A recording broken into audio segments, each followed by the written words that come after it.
dengan saya. Bapak ini kenapa marah-marah? Masalah ini sudah dibicarakan oleh seluruh karyawan dan perusahaan. Bapak ini diem aja. Kerja.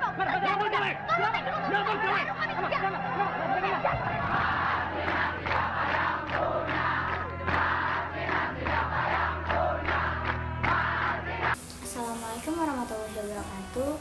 Hello everyone, let me introduce myself. My name is Bintang Okta Ramadhani Rahman Putri with student number 2400133. Today, I will discuss one of the murder cases that occurred during the New Order era, human rights violation during New Order Marcina. Before we get into the discussion, who's Marcina? Marcina was a female laborer from Nganjuk who previously worked at PTCPS Porong that died during the New Order era.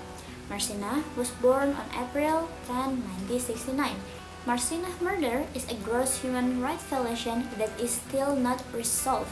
Yes, you heard it right, it's been 31 years and this case still hasn't been resolved.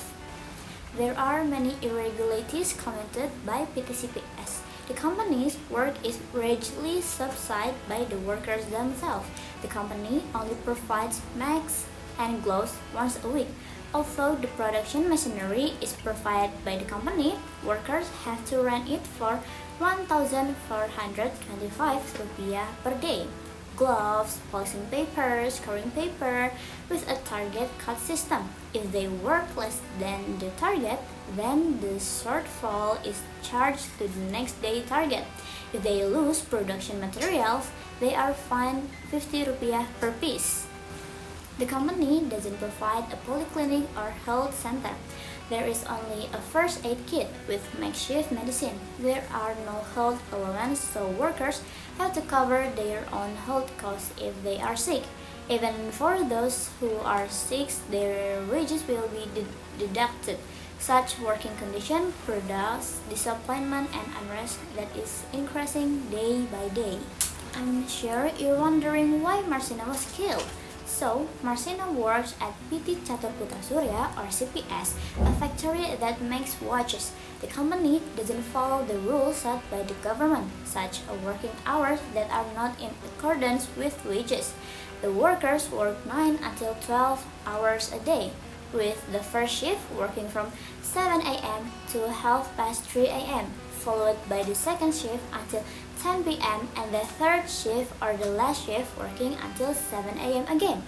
The daily workers are paid every 2 weeks. PTCPS also didn't increase the wages of its workers in accordance with the decree of the Minister of Manpower number 50, that the basic wage of workers should be at least 2,250 rupiah, which took effect on March 1993.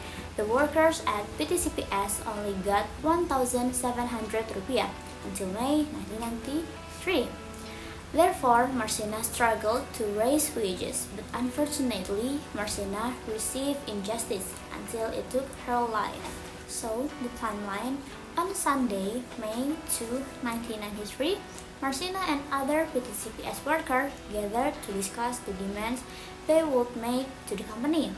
On May 3, 1993, PTCPS workers go on strike. The local military Ryan Command or Koramil intervened to prevent the labor action.